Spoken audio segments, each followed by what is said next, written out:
They took his titles. They stripped his honors. His royal monogram has vanished from stationery, uniforms, and nameplates. Yet still, in the shadow of all that loss, Prince Andrew remains tethered to the crown, not by grace, not by privilege, but by blood. And in that immutable connection, he retains two remnants of royal identity, two perks that speak to the enduring contradictions within Britain's monarchy. The public may have turned away. The palace may have distanced itself. But the question remains, how much can really be taken from a prince born into power? Before we dive in, there's something I need to share with you. Over the past few days, thousands have watched these stories unfold, but most haven't subscribed. If you're one of them, I invite you now to join us. Subscribe to Crownverse so you never miss the next chapter in this unfolding royal history. Prince Andrew, once styled His Royal Highness the Duke of York, now goes by a different name, simply Andrew Mountbatten Windsor. The change was made public in late October 2025 when King Charles III's office issued a formal statement initiating the removal of all remaining styles, titles, and honors previously held by the Duke. The statement was brief but historic. For the first time in modern royal memory, a son of the late Queen Elizabeth II was publicly unstitched from the royal fabric. The significance of the move cannot be overstated. Andrew had already withdrawn from public duties years earlier in the wake of the civil lawsuit filed by Virginia Giuffre and the surrounding controversy tied to his association with convicted sex offender Jeffrey Epstein. Though he denied all allegations and reached an out-of-court settlement without admission of guilt, the damage to his public image was irrevocable. In 2019, he was forced to step back from public duties. In 2022, he lost his military affiliations and royal patronages. And now, in 2025, what remained, his title as Duke of York, his styling as Prince, and his post-nominals, including the Royal Victorian Order, have been formally surrendered. Yet two key elements of Andrew's royal existence endure. First, his place in the line of succession.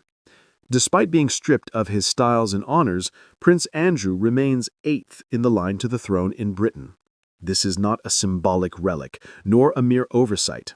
It is a matter of constitutional structure.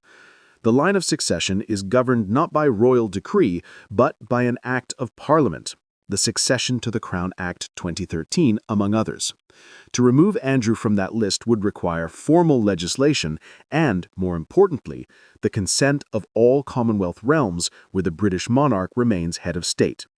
That's not a simple memo from the palace. That's a geopolitical operation. This first perk, therefore, is not so much a choice as a reality, a constitutional tether that no scandal, however severe, can snap without enormous national effort. And while the chance of Andrew ever ascending the throne is infinitesimally small, his continued presence on that list is a lingering reminder of royal permanence. Titles may vanish, but bloodlines endure. The second retained benefit is more material and far more contested: his housing. Prince Andrew continues to reside at Royal Lodge, a 30-room mansion on the grounds of Windsor Great Park.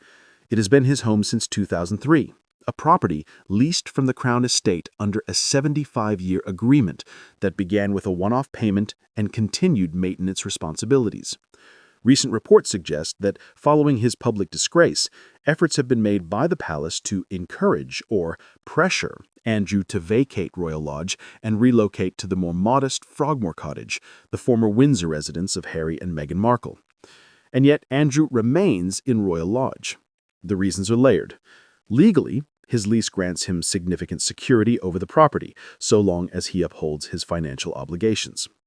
But practically, the optics of a disgraced prince residing in a grand royal residence while no longer holding any public duties or titles are more difficult to manage. There have been rumors of King Charles offering alternative arrangements, of private funds being redirected to cover Andrew's security or lifestyle, though none of these have been confirmed in detail by the palace. Still, the fact remains. While stripped of formal rank, Prince Andrew has not been stripped of residence. This second perk, then, is not a ceremonial footnote. It is a daily reality. Andrew may no longer be invited to balcony appearances, he may no longer be addressed as His Royal Highness, but he continues to live within royal grounds, under the shadow of Windsor Castle, in a home once occupied by the Queen Mother herself. That presence, quiet as it may be, signals an unresolved thread in the royal narrative. It also opens the door to deeper, more uncomfortable questions. Why does he remain in the line of succession? Why does he retain royal lodge while his public identity has been so decisively revoked? Is this the cost of blood loyalty or the consequence of legal structure? Is the monarchy protecting its institution or protecting one of its own? There are no easy answers. What is clear, however, is that the Crown has walked a careful line. In its statements, it has emphasized accountability, duty, and integrity, but in its silences about funding, housing, and future plans, it has left room for speculation. And where there is royal ambiguity, there is always public scrutiny. Observers note that the removal of Andrew's honors was not spontaneous.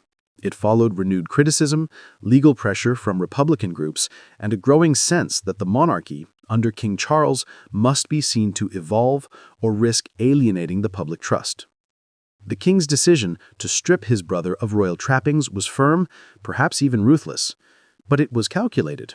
The monarchy is not only a family, it is a symbol. And in that role, appearances matter as much as actions. Still, Prince Andrew's continued residence and status in succession remind us that appearances, however curated, cannot erase structure. The monarchy now faces a delicate balance. On one hand, it seeks to present itself as leaner, more accountable, and aligned with modern values. On the other, it must reckon with a past and with individuals whose presence challenges that very narrative.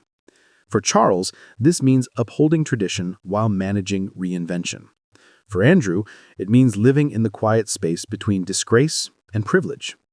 The road ahead remains unclear. Will Andrew eventually leave Royal Lodge? Will Parliament be moved to intervene in his succession status?